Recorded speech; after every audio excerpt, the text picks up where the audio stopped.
Il y a de cela très longtemps, très très longtemps. Sur terre, il n'y avait qu'un homme et une femme. Ils étaient heureux. Toute la journée, ils la passaient à découvrir le monde autour d'eux et à s'en émerveiller. Et toutes les nuits, ils étaient heureux de se retrouver ensemble. Mais un jour, ils se sont disputés tous les deux. Et l'homme a eu des mots très durs pour sa femme, très violents, très blessants. Et elle, pleine d'amertume et de colère, elle s'est levée et elle est partie. Elle est partie vers le soleil couchant. Et l'homme est resté là. Il s'est assis et il a attendu. Il a attendu en pensant qu'elle allait revenir. Il a attendu une journée. Et 2 journées. Sa colère est retombée. Et elle a fait place au doute. 3 journées. Et le doute a fait place au chagrin. Et il s'est mis à pleurer. Un esprit qui passait par là l'a vu et lui a demandé pourquoi il pleurait. Eh bien, lui a dit l'homme, c'est parce que ma femme m'a quitté. Et pourquoi t'a-t-elle quitté? Elle m'a quitté parce que nous nous sommes disputés. Et vous vous êtes disputés pourquoi? L'homme était incapable de dire pourquoi il s'était disputé. Et l'esprit lui a demandé si sa femme revenait, est-ce qu'il se disputerait encore? Et l'homme lui a assuré que non, qu'il aimait sa femme et qu'il voulait qu'elle revienne, qu'il l'aimait très fort. Alors l'esprit a eu pitié de lui, parce qu'il avait vu sa femme, il savait où elle était. Et il lui a dit, prends le chemin là, celui qui part vers le soleil couchant.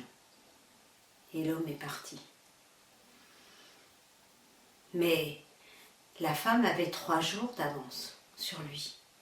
Il n'avait aucune chance de la rattraper. Alors l'esprit a eu encore pitié de lui. Il s'est porté au-devant de la femme et il a vu qu'elle marchait d'un pas ferme. Elle avait le regard posé au sol. Il a vu qu'elle avait le cœur bouleversé. Comment la ralentir? Il a mis des baies sur tous les arbres, tous les petits arbres qui poussaient le long du chemin. Des baies rouges, des baies noires, des baies de toutes les couleurs. Mais la femme marchait devant elle, elle marchait. Alors il s'est dit que ça ne suffisait pas. Il a mis des fruits, il a fait pousser des fruits sur tous les arbres qui étaient alentour. Il y avait une colline, elle était couverte d'arbres fruitiers. Il y en avait de toutes les couleurs, des rouges, des jaunes. C'était joli, mais la femme marchait tête baissée, pleine de colère. Son pied tapait le sol. Elle ne voyait rien autour d'elle, rien. L'esprit s'est demandé comment faire, comment la distraire. Et il a eu une idée. Il a fait pousser à ses pieds tout un tapis de petites feuilles vertes. Et puis ces petites feuilles se sont couvertes de petites fleurs, des petites fleurs blanches avec un petit cœur jaune.